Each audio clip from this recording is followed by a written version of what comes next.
Hi అండి అందరికీ. ఈరోజు మనం జాతీయ ప్రధాన రహదారుల గురించి చెప్పుకుందాం. ఫస్ట్ది NH1 అండి.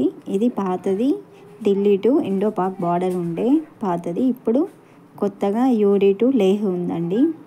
నెక్స్ట్ NH2 అండి. ఇది అస్సాంలోని దిబ్రూగర్ నుంచి మిజోరం వరకు ఉంది. మిజోరం నుంచి తైపాంగ్ వరకు.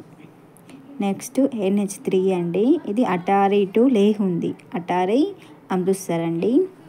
NH4 ఆర్ NH40 అండి.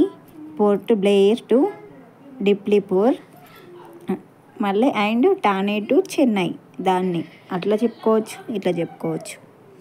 NH5 అండి, లేదా NH16 దంకుని టు చెన్నై అండి. దంకుని అంటే కలకత్తాలో ఉంది. ఇది మన థర్డ్ పొడవైన రహదారి అండి. 1025 కిలోమీటర్స్ రహదారి. తూర్పు తీరంలో పొడవైన రహదారి అయినా కానీ ఇదేనండి. NH5. NH6 అండి. ఇది హజీరా టు కలకత్తా ఉంది. దీని సెకండ్ పొడవైన రహదారిగా మనం చెప్పుకోవచ్చు. ఇది ఉత్తరం నుండి దక్షిణంగా వేరు చేస్తుంది మన ఇండియాని. NH7 ఆర్ 44 అండి. శ్రీనగర్ టు కన్యాకుమారి ఉంది. పాతదైతే వారణాసి టు కన్యాకుమారి ఉండే ఫస్ట్ పొడవైన రహదారి అండి. ఇది తూర్పు పడమరగా విభజిస్తుంది మన ఇండియాని.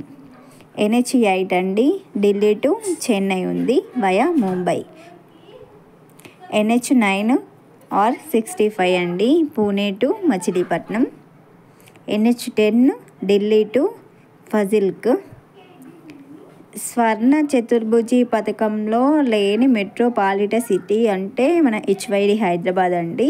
స్వర్ణ చతుర్భుజి పథకం అని అంటే మనకి మెట్రో అవి ఉంటాయి కదా, మెట్రోపాలిటీ సిటీస్. అయితే అవి ఒక 4 సిటీస్ కలిపి ఒక రహదారి పైన ఇట్లా వే ఉంటే వాటన్నిటిని కలిపి స్వర్ణ చతుర్భుజి పథకం అంటారు. అందులో లేనిది హైదరాబాద్ అండి.